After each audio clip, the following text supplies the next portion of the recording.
seorang yang sudah berjumpa dengan Allah.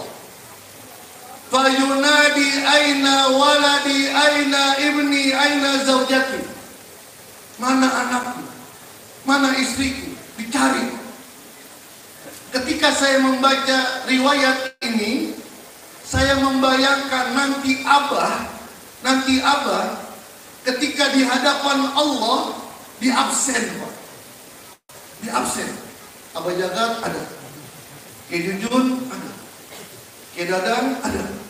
Ki Lukman OTW. Abah nyari-nyari, Pak. Nyari-nyari, Pak.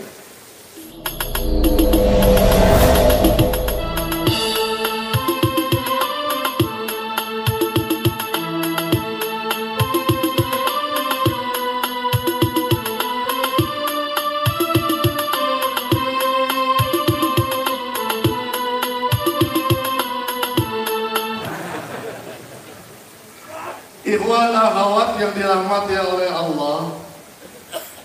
Jadi intinya bersyukur kepada Allah, kita ikut kepada orang yang dicintai oleh Allah. Kita ikut Syekh Ahmad Khatib Sambas karena beliaulah satu-satunya di dunia ini yang pertama kali menggabungkan dua thariqah besar. Thariqah Qadiriyah yang dinisbatkan kepada Syekh Abdul Qadir dan thariqah Naqsabandiyah yang dinisbatkan kepada Syekh Muhammad bin Muhammad Bahauddin Al-Uwaisi Al-Bukhari An-Naqsabandi. Dua thariqah besar ini digabungkan menjadi thariqah Qadiriyah wa Naqsabandiyah. Dua thariqah berlangsung luar biasa. Tidak ada di dunia ini kecuali Indonesia berkembang thariqah Qadiriyah wa Naqsabandiyah. Pergantian zaman penerus-penerus dan alhamdulillah manusia pertama di dunia ini, kekasih Allah yang menggabungkan dan menghilangkan satu huruf antara dua thariqah ini, yaitu huruf Qadiriyah Naqsabandiyah. Siapa itu? Guru agung kita Abah Gak sembarangan wawu dihilangkan, Pak. Thariqah Qadiriyah wa Naqsabandiyah seperti terpisah Qadiriyah ini, Naqsabandiyah ini. Abah menghilangkan huruf wawu, maka tidak akan bisa menjadi Qadiri kalau tidak menjadi Naqsabandi. Begitu pula tidak akan menjadi Naqsabandi kalau tidak menjadi zikir jahar, harus dengan zikir hofi. Zikir hofi akan hidup kalau ada zikir alhamdulillah. Ternyata thariqah Qadiriyah tidak semuanya diambil oleh Syekh Ahmad Khatib Sambas. Kalau Bapak Ibu ingin mempelajari tentang zikirnya Syekh Abdul Qadir, ada dua kitab yang bisa merepresentasikan. Pertama, kitab Al-Bunyah li Talibi Tariqil Haq. Yang kedua, kitab Syirul Asrar. Ini rada serius ya, serius nih, sampai terakhir serius.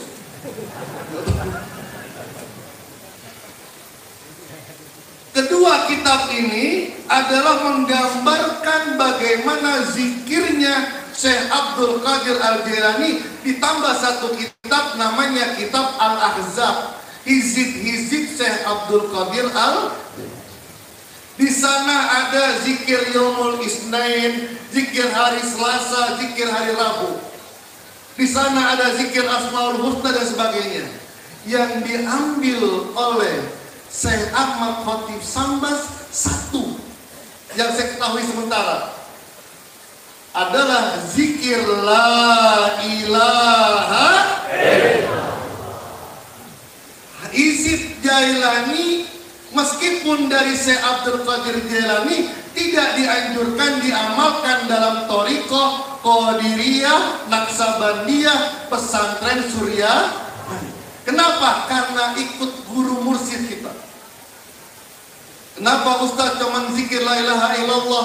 Ternyata dengan zikir la ilaha illallah mewakili semua zikir-zikir yang ada dalam kitab Sirrul Asrar dan kitab Al-Kunyah li Talibi Tariqil.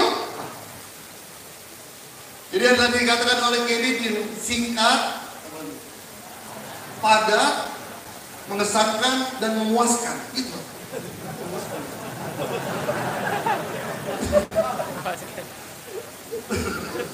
Apa?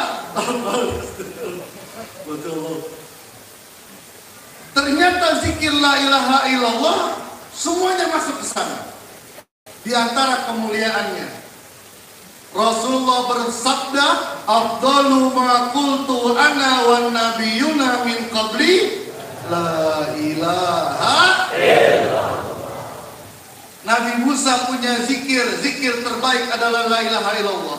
Nabi Sulaiman yang kaya raya punya zikir terbaiknya adalah la ilaha illallah. Ini udah hutan di mana-mana nggak mau zikir la ilaha illallah. Nabi Yusuf yang ganteng, zikirnya banyak, yang paling luar biasa zikirnya la ilaha illallah. Ini udah jelek, udah hitam, udah mau zikir la ilaha illallah. Yang kedua, Rasulullah bersabda, "Lakinu mautakum biqauli la ilaha illallah." Talkinkan orang yang sudah meninggal, orang yang sakaratul maut dengan kalimat la ilaha illallah. Kenapa? Yahdimu dzunuba tahdimu dzunuba kama yahdimul sailul al-budyana. Karena dengan mentalkin zikir, ada orang mau meninggal dunia ditalkinkan la ilaha illallah, la ilaha illallah, nyebut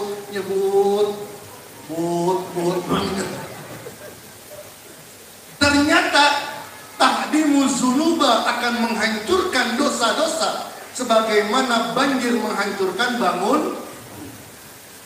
Abdullah bin Mas'ud, dalam riwayat yang lain Abu Bakar As-Siddiq bertanya, "Ya Rasulullah, wa kaifa hiya lil ahya?"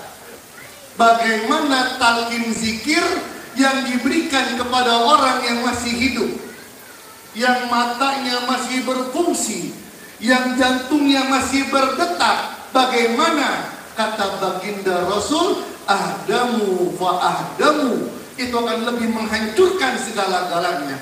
Itulah bahasa Abah. Yang pengen kaya, kesini. Yang pengen jaya, kesini.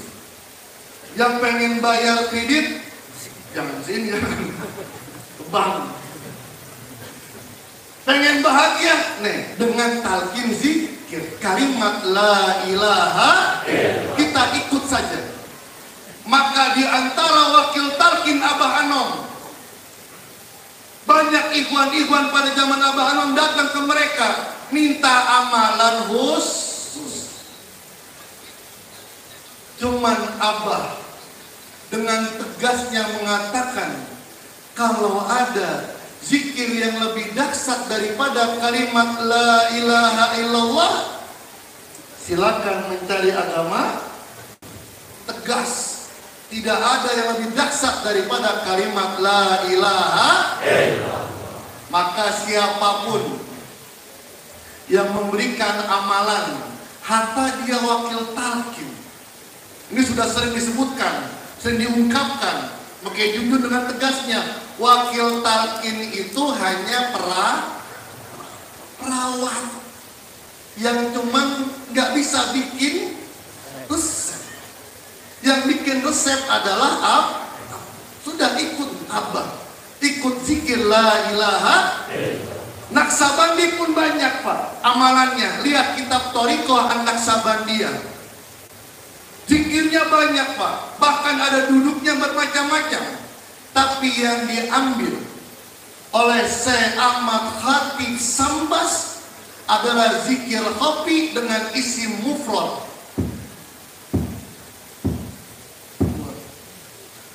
Banyak zikir dalam Naqsabandiyah. Yang kedua, khawajakan. Khawajakan itu sekarang disebut dengan khotaman. Cuman dalam thariqah Naqsabandiyah kalau Bapak lihat, itu khotaman nggak sembarangan orang boleh baca. Jadi yang baca khotaman tuh nggak boleh sembarangan. Jadi kalau sudah levelnya sudah lumayan tinggi, itu baru boleh memimpin khotaman. Tapi ketika kemursidan, Abah Anom, Abah Aos, ketika orang mendapatkan talqin zikir, sudah boleh membaca khotaman. Kok bisa begitu? Karena bagaimana orang yang diikut saraful matbu saraful tabi bisarafil matbu. Kemuliaan orang yang ikut dengan bergantung dengan kemuliaan orang yang pernah manakiban ke Sumatera, ke Palembang, ke Medan. Itu pas sampai di airport Palembang, kita turun sudah disiapkan bis, Pak.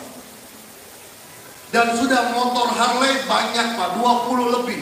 Kita di jalan dikawal dengan motor Harley. Yang biasanya lampu merah suruh berhenti, ini jalan terus, Pak. Jalan terus. Itu ada saya di situ, ada Kiai Dadang dan Abah Jagat. Pertanyaannya, itu motor Harley ngawal saya atau ngawal Abah? Ngawal saya atau ngawal Abah? Ngawal Kiai Dadang atau ngawal Abah? Sampai ke tempat, itu makanan luar biasa, Pak. Durian lain, udang lain, buah-buahan lain, siapkan semuanya, Pak. Pertanyaannya, itu semuanya disiapkan untuk saya atau untuk Abah? Cuman ketika di situ Abah nggak makan durian, Pak. Duriannya dibelah, dikasih kita. Yang makan banyak, saya makin Dadang. Iya. Udang gede-gede, Pak. Udang gede-gede, Abah cuma makan dikit. Yang paling banyak kita, Pak. Sampai bertahap, ya. Kenapa bisa begitu? Karena kita begitu pula bagaimana guru mursi. Ketika kita ikut dengan orang yang sudah mempunyai kedudukan, maka hal seperti itu, misalnya baca khotaman, tidak boleh sembarangan. Ketika kita ikut dengan orang yang mempunyai sesuatu kapasitas yang kuat, maka dibolehkan. Inilah keuntungan ini. Nanti ada zikir hofi. Zikir hofi dengan isi mufrad. Intinya adalah firman Allah Subhanahu wa taala, wallazina amanu watba'hum dzurriyyatun biimanin alhaqnahum dzurriyyatahum alhaqna bihim dzurriyyatahum. Orang-orang yang beriman lalu zuriyahnya mengikutinya, mengikuti keimanannya, maka mereka akan dikumpulkan nanti di padang mahsyar oleh Allah Subhanahu wa taala. Pertanyaannya, kita ini zuriyahnya Abah atau tidak? Kita ini anak ruhaninya Abah atau tidak? Anak ruhani kita. Silakan buka tafsir Ibnu Katsir. Itu diriwayatkan oleh Ibnu Abbas. Iza dakhala ahlul jannati al jannata.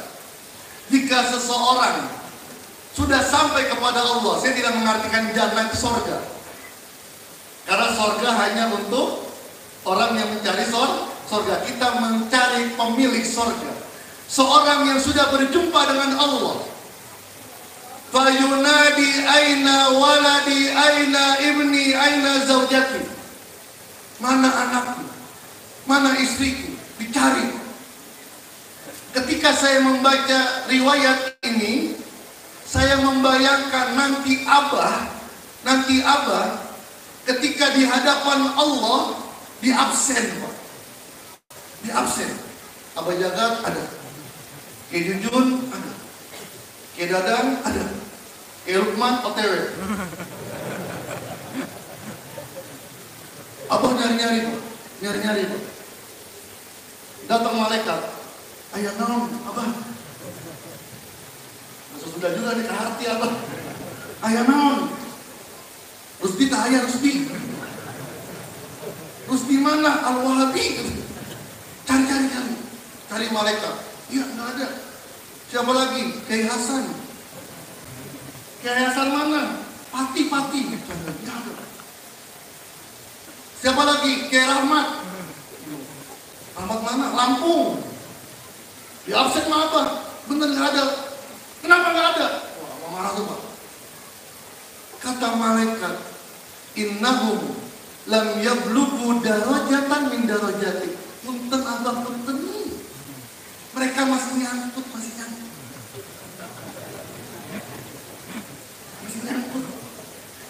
Mereka belum sampai derajatnya seperti derajatmu. Itu dalam riwayat itu, maka orang itu Abah akan berjumpa dengan Allah. Bilang kepada Allah, ya Rabbi, qad amiltu li wa lakum. Ya Allah, aku berzikir untuk kebahagiaanku dan kebahagiaan mereka, murid-muridku, anak-anakku. Aku sholat tengah malam untuk diriku dan untuk mereka. Aku jaga wudhu. Kalau Abah kan batal wudhu, kalau kita wudhu batal. Memang kentut itu macam-macam Pak. Tadi ada yang keempat Pak. Tadi kan pusha, dan durot. Ada yang keempat Pak. Al-kipirit namanya Pak. Al-kipirit itu kentut berserta dengan sesuatu Pak.